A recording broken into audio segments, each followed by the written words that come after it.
నమస్కారం అండి, నా పేరు సునీత. ఈరోజు మనం ఆడవాళ్ళు బాగా సఫర్ అయ్యే విషయం ఏంటంటే పొట్ట.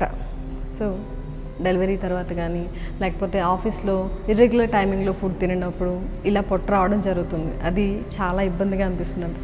ఒకలాంటి బెంగ అనమాట. ఈ పొట్ట ఎలా తగ్గుతుందో తెలియదు, చేయడానికి టైం ఉండదు.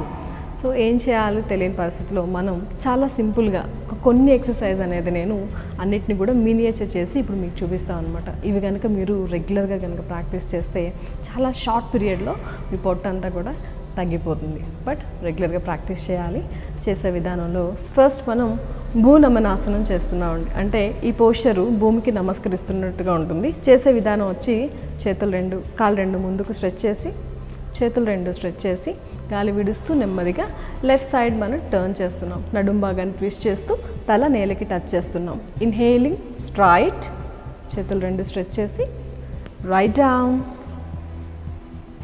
And straight, left straight, right and straight.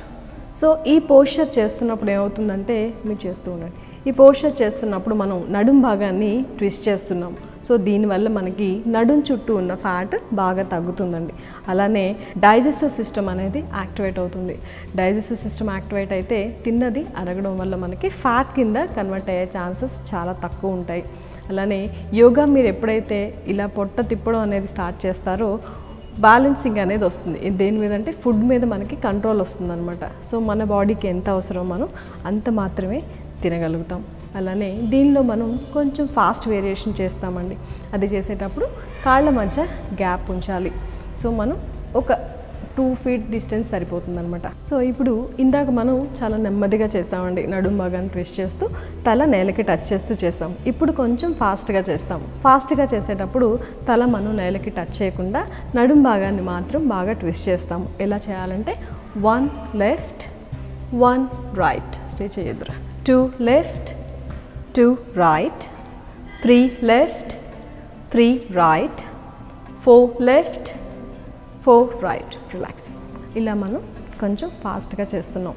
ఫాస్ట్గా చేసేటప్పుడు కూడా నడుం భాగాన్ని మనం బాగా ట్విస్ట్ చేస్తాం. కాబట్టి నడుంకి ఇరువైపులో ఉన్న ఫ్యాట్ అనేది బాగా తగ్గుతుందండి. తర్వాత వచ్చేసి దీన్ని బోట్ రోయింగ్ అంటారు. నౌకా సంచాలనం. చూడడానికి పడవ నడుపుతున్నట్టుగా ఉంటుందన్నమాట. చేసే విధానం వచ్చేసి చేతులు రెండు స్ట్రెచ్ చేసి గాలి విడుస్తూ ముందుకి, గాలి తీసుకుంటూ వెనక్కి. ఆ వెనక్కి వెళ్తున్నప్పుడు కూడా ఎల్బో స్ట్రైట్గా ఉంచాలండి. 2 3. సో ఎప్పుడైతే మనం చేతులు స్ట్రైట్గా ఉంచి వెనక్కి అంటూ వెళ్తామో అప్పర్ టమ్మీ మీద ప్రెషర్ పడుతుంది. ముందుకు బెండ్ చేసినప్పుడు లోయర్ టమ్మీ మీద ప్రెషర్ పడుతుంది. సో దీనివల్ల మనకి పొట్ట, పై పొట్ట ఏదైతే ఉందో అలానే కింద పొట్ట ఉందో అది బాగా తగ్గుతుంది. దీన్ని మళ్ళీ రివర్స్ చేస్తాము. యాంటీ క్లాక్ వైజ్ 1 వెనక్కంటూ వెళ్ళాలి. 2 ఎంతవరకు వీలైతే మనం అంతవరకు చేస్తాము. 3 4 రిలాక్స్. ఇలా మనం ఒక 10 కౌంట్ ఫార్వర్డ్ చేస్తాము. 10 back, clock wise 10, anti clock wise. So ముందుకు వెళ్ళినప్పుడు కానీ వెనక్కి వచ్చినప్పుడు కానీ మనం ఎల్బో బెండ్ చేయట్లేదండి. ఎంతవరకు వెనక్కి వెళ్ళగలరో అంతవరకు వెళ్ళాలి, ఎంతవరకు ముందుకు రాగలమో అంతవరకు రావాలి. గాలి తీసుకుంటూ వెనక్కి, గాలి విడుస్తూ ముందుకి. అలానే ఇప్పుడు మనం చక్కీ చాలనం చేస్తామండి. చేసే విధానం వచ్చేసి కాళ్ళు కంప్లీట్గా ఓపెన్ చేస్తున్నాం. పూర్వం మన పెద్దవాళ్ళు తిరగలి ఇసిరేవాళ్ళు, అందుకని వాళ్ళు సన్నగా ఉండేవాళ్ళు అనమాట. ఎందుకంటే నడుం భాగాన్ని మనం గుండ్రంగా రొటేట్ చేస్తూ చేస్తాము. సో దానివల్ల మనకి నడుం చుట్టూ ఉన్న ఫ్యాట్ బాగా తగ్గిపోవడం కాకుండా ఇందాక చెప్పుకున్నట్టుగా డైజెస్టివ్ సిస్టమ్ అనేది యాక్టివేట్ అవుతుంది. ఎప్పుడైతే పొట్ట భాగం క్లీన్గా ఉంటుందో అప్పుడు మనకి డయాబెటిక్ కానీ అలానే హార్మోన్ ఇన్బ్యాలెన్స్ అనేది రాదనమాట. సో ఇప్పుడు చక్కీ చాలనం ఎలా చేయాలో చూద్దాం. చేతులు రెండు లాక్ చేసి క్లాక్ వైజ్ అండి, చేతులు పాదాలు దాటి రావాలి. అలానే వెనక్కి అంటూ వెళ్ళాలి. ఆ వెనక్కి వెళ్తున్నప్పుడు కూడా ఎల్బో అనేది మనం స్ట్రైట్గా పెడుతున్నాం. 3 4 ఇలానే ఇప్పుడు రివర్స్ చేస్తామండి. యాంటీ క్లాక్ వైజ్ నడుం భాగాన్ని గుండ్రంగా రొటేట్ చేస్తూ వెనక్కి అంటూ వెళ్తూ చేతులు పాదాలు దాటి రావాలి. దీన్ని చక్కీ చాలనం అంటారు. రిలాక్స్. సో దీనిలో కూడా మనం వెనక్కంటూ వెళ్ళినప్పుడు పొట్ట మీద మనకి ప్రెషర్ పడుతుంది. ఎప్పుడైతే మీరు ఎల్బో స్ట్రైట్గా ఉంచుతారో అప్పుడు పై పొట్ట మీద చాలా ప్రెషర్ పడుతుంది అనమాట. సో పొట్ట బాగా తగ్గాలనుకున్నప్పుడు మన పూర్వం పెద్దవాళ్ళు ఏదైతే చేశారో అది ఒకసారి చేసుకుంటే సరిపోతుంది. అలా అని మీరు తిరగలేని తెచ్చుకోక్కర్లేదు, ఇలా చేసుకుంటే సరిపోతుంది అనమాట. థర్డ్ పోస్చర్ వచ్చేసి కాళ్ళ దగ్గర పెట్టు. దీన్ని పశ్చిమోత్తానాసనం అంటారండి. సో ఇది చేసే విధానం వచ్చేసి చేతులు రెండు వెనక్కి స్ట్రెచ్ చేయాలి, కాళ్ళు వేళ్ళు ముందుకు పాయింట్ చేయాలి.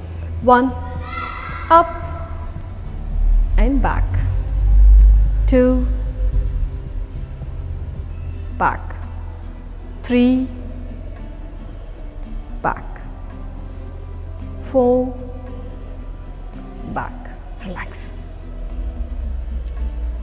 సో ఈ పశ్చిమోత్తానాసనం మనం చేస్తున్నప్పుడు ఏముందండి, పొట్ట భాగాన్ని కంప్లీట్గా మనం ఫోల్డ్ చేస్తున్నాము, అలానే వెనక్కి వెళ్తూ స్ట్రెచ్ చేస్తున్నాము. ఎప్పుడైతే మనం అది ఫోల్డింగ్ స్ట్రెచ్చింగ్ అనేది చేస్తామో ఫ్యాట్ మీద చాలా గట్టి ప్రెషర్ పడుతుంది.